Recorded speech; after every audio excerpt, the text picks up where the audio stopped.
Hello दोस्तों, तो इस वीडियो में डिस्कस करेंगे हम लोग electrostatic potential due to a point charge. Clear dear? It means बिंदु आवेश के कारण कितना विद्युत विभव उत्पन्न होता है, इस डेरिवेशन को ही इस वीडियो में कवर करेंगे। Clear dear? तो आइए स्टार्ट करते हैं इस डेरिवेशन को। तो जस्ट लाइक डियर दिया हमारे पास बिंदु आवेश, क्या दिया है? बिंदु आवेश। तो हम सपोज करते हैं एक बिंदु आवेश कैपिटल क्यू है। क्या है डियर? कैपिटल क्यू है, और इससे स्मॉल आर दूरी पर एक बिंदु पी स्थित है। हमने बताया क्या डियर आप लोगों को, हमारे पास एक बिंदु आवेश कैपिटल क्यू है और इस कैपिटल क्यू से स्मॉल आर डिस्टेंस पर एक पॉइंट पी स्थित है डियर, और इसी पॉइंट पी पर हमें इलेक्ट्रोस्टैटिक पोटेंशियल कैलकुलेट करना है। इट मींस विद्युत विभव को कैलकुलेट करना है। Clear dear? अच्छा जी, अब इस केस में डियर हम क्या करते हैं, पॉइंट पी से अनंत दूरी पर पॉइंट पी से अनंत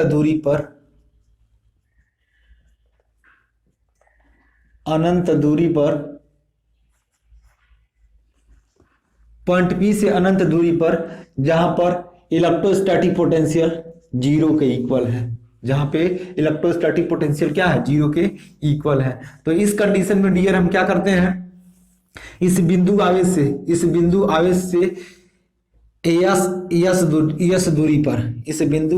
यस दूरी पर एक पॉजिटिव टेस्ट यूनिट चार्ज, क्या मानते हो डियर? एक पॉजिटिव टेस्ट यूनिट चार्ज जिसका आवेश 1 कूलम है। Clear dear?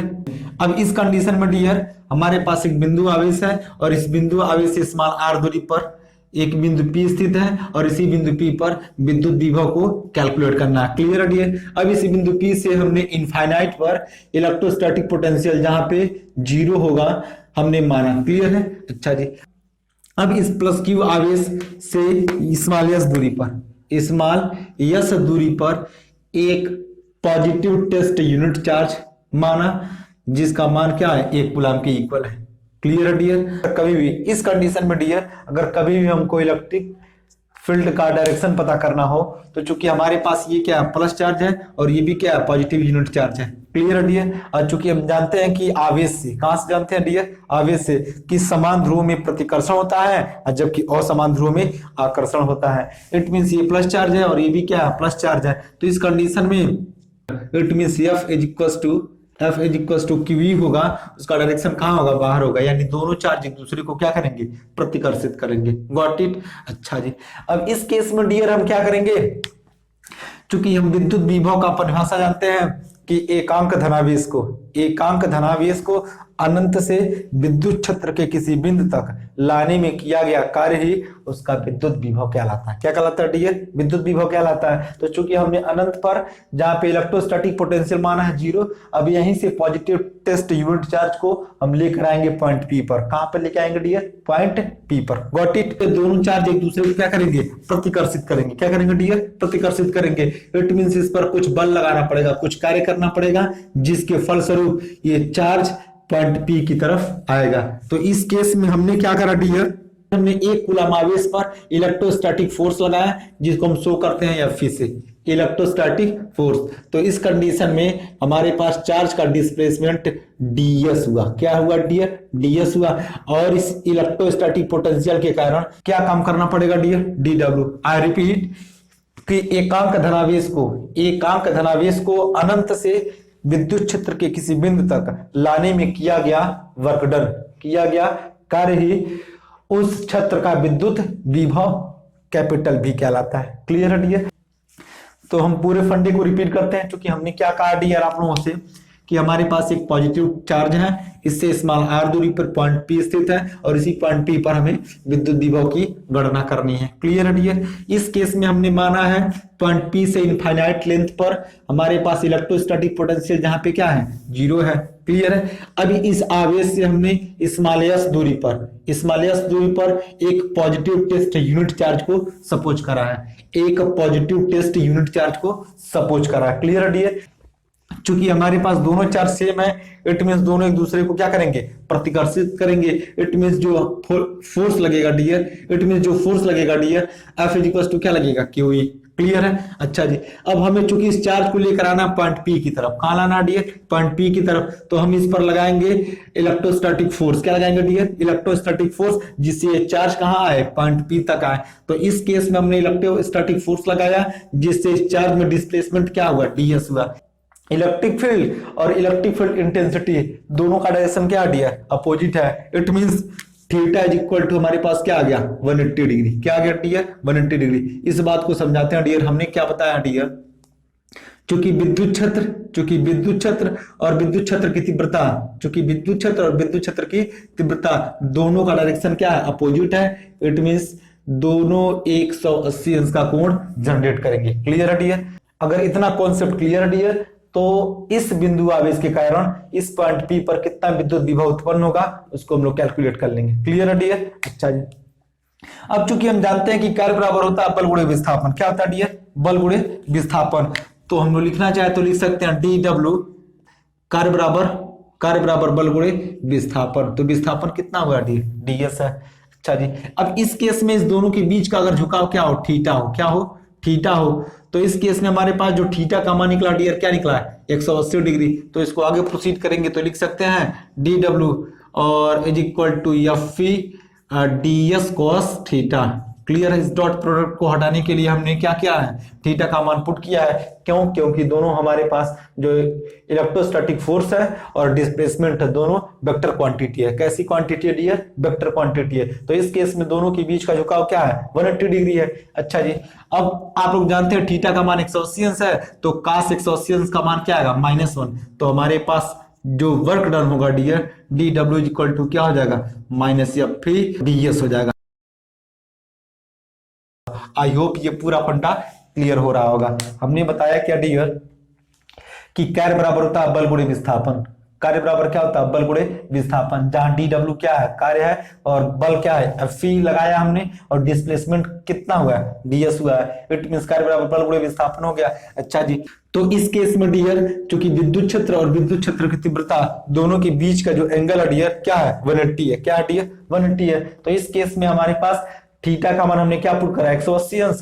तो हम जानते हैं कि cos 180 अंश का मान क्या होता है, -1। तो इस केस में डी डब्ल्यू इक्वल टू हो जाएगा माइनस एफ इंटू क्या हो जाएगा, डीएस। आई होप पूरा फंडा क्लियर हो रहा होगा। अच्छा जी, इस केस में डियर जो हमने पॉजिटिव टेस्ट यूनिट चार्ज को माना है, इस चार्ज को लेकर आएंगे पॉइंट पी पर। इस कंडीशन में हमने बल लगाया इलेक्ट्रोस्टैटिक फोर्स, तो हमारे पास जो वर्क डन है, इस केस में हम क्या कर दें, ऐसे डी डब्ल्यू यानी ऐसे डी डब्ल्यू वर्क डन करते जाएं डियर, तो एक ऐसा कंडीशन आएगा पॉजिटिव यूनिट टेस्ट चार्ज होगा पॉइंट पी पर आ जाएगा। क्लियर है। और चूंकि बेसिक नॉलेज है डियर, हम जानते हैं कि समाकलन का मतलब होता है जोड़ना। क्या होता है डियर, जोड़ना होता है। इस कंडीशन में हमने जो स्मॉल वर्क डन किया है डियर, इस केस में अगर सबको ऐड कर दें, क्या कर दें, ऐड कर दें, तो इस पॉइंट चार्ज के कारण टोटल कितना वर्क डन करना पड़ेगा, इस पॉइंट चार्ज को पॉइंट पी तक लाने में टोटल कैलकुलेट कर सकते हैं। क्लियर है डियर। तो इस केस में हम क्या करते हैं, इसको इंटीग्रेट करते हैं। क्या करते हैं डियर,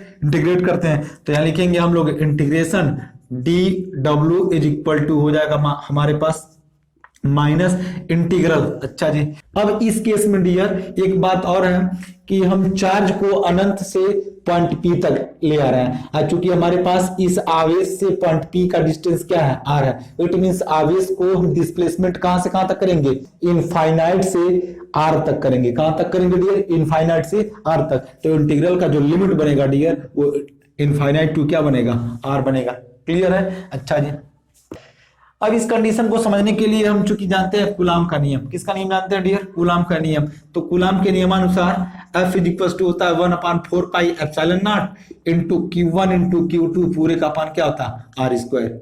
आई होप ये फंडा क्लियर हो गया होगा। अच्छा जी, चूंकि हमारे पास डियर इस आवेश और इस पॉजिटिव टेस्ट चार्ज के बीच का डिस्टेंस हमने क्या लिया, यस लिया है। और जो हमारे पास Q1 का मान है डियर, वो कैपिटल Q है, और Q2 का मान हमने क्या लिया है, 1 कूलम लिया है। अब इस फॉर्मूले के अकॉर्डिंग लिखना चाहें डियर, तो जितना इलेक्ट्रोस्टैटिक फोर्स लगाया हमने वो हो जाएगा, क्योंकि हमारे पास ये क्या कांस्टेंट है, तो ये हो जाएगा K, और Q1 का मान हमारे पास क्या है, कैपिटल Q, और Q2 का मान हमारे पास क्या हो जाएगा डियर, 1 कूलम पूरे का अपान आर स्क्वायर हम लेते हैं, तो पूरे का अपान हमारे पास जो डिस्टेंस है डियर, इस केस में क्या है ds है, तो ये हो जाएगा हमारे पास s का स्क्वायर। आई होप पूरा फंडा क्लियर हो गया होगा।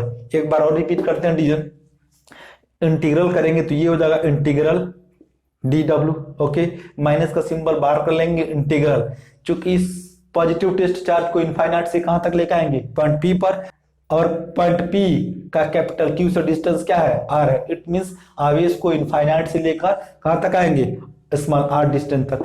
तो इस केस में जो इंटीग्रल का लिमिट बनेगा डियर इनफाइनाइट टू क्या बनेगा r बनेगा। अब इसको इंटीग्रेट करते हैं तो ये हो जाएगा, तो हमने बताया क्या डियर, जो भी हमने स्मॉल वर्क करा है अगर इसका इंटीग्रेशन कर दें तो टोटल का वर्क डन निकल जाएगा। इट मींस इसका जो वर्क डन होगा W is equal to minus, और इस केस में लिखेंगे डियर तो इंटीग्रल इनफाइनाइट टू क्या हो जाएगा r, और या फी का मान लिखना चाहें तो यहां से लिख सकते हैं हम लोग डियर, क्या लिख सकते हैं KQ, क्या लिख सकते हैं डियर KQ, और पूरे का मान क्या हो गया s स्क्वायर।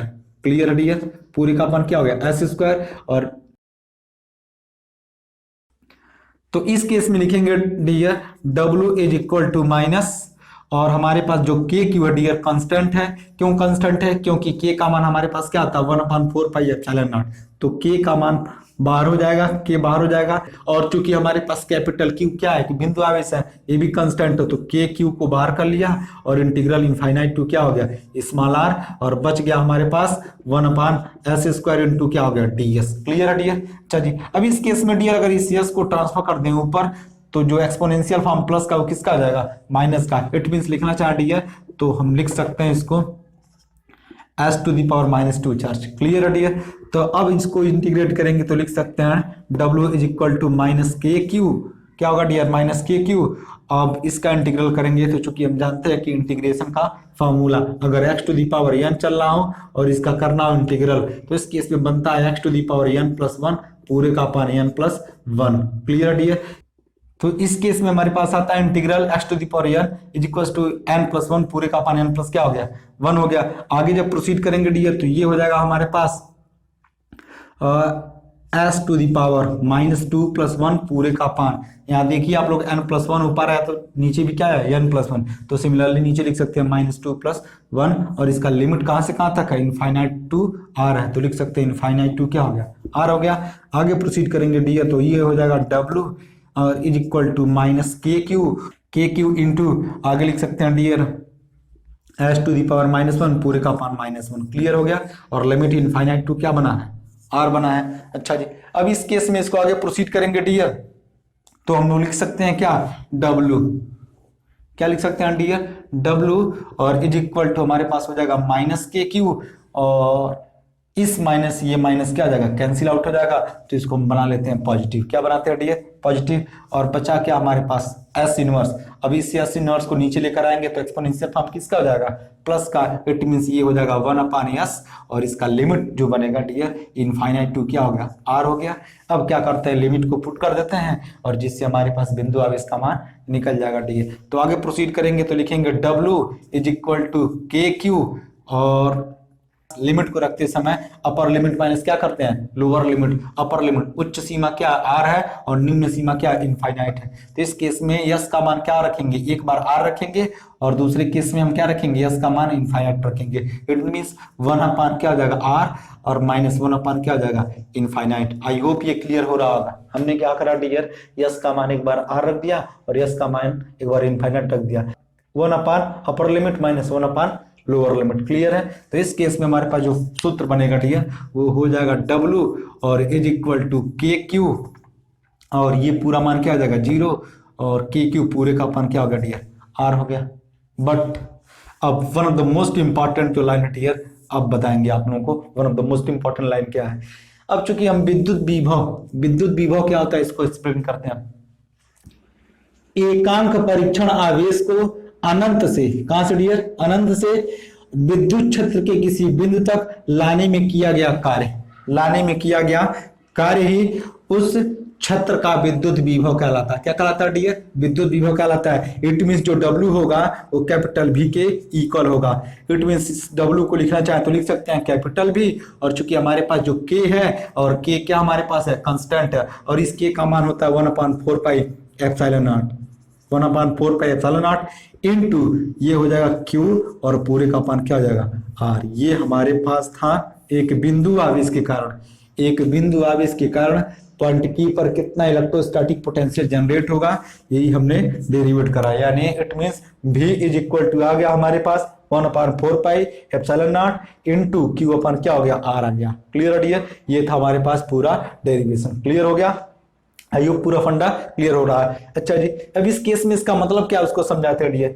यानी इस इट मीन जैसे जैसे आवेश का मान बढ़ेगा, इट मीन जैसे जैसे आवेश का मान बढ़ेगा वैसे वैसे विद्युत विभव का भी मान क्या होगा बढ़ेगा।